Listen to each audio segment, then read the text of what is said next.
কোথা থেকে এলো? আর ওটা মা দেখো, একটা ব্যাগ পেয়েছি। কি ব্যাগ পেয়েছিস? কই দেখি তো। এই নাও দেখো।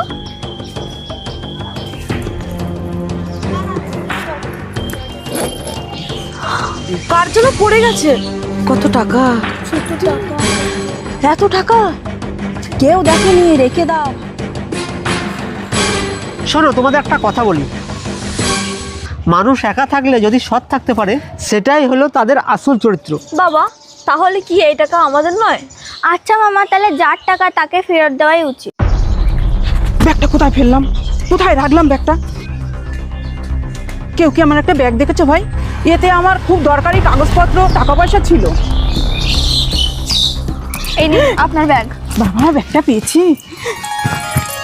মা, চাইলে তুমি এটা রেখে দিতে পারতে, কিন্তু তুমি আমাকে ফিরিয়ে দিলে। সত্যি তোমরা খুব না বড় মনের মানুষ। নাও, কিছু টাকা নাও। না কাকিমা, এটা তো আমাদের কর্তব্য। না না, তুমি কিছু রাখো। না না না কাকিমা, ভালো কাজের দাম টাকা দিয়ে হয় না, আপনি রাখুন টাকাটা। তোমরা ব্যাগটা দিয়ে আমাকে খুব উপকার করলে মা। তোমরা ভালো থেকো মা, তোমরা ভালো থেকো, তোমরা ভালো থেকো মা।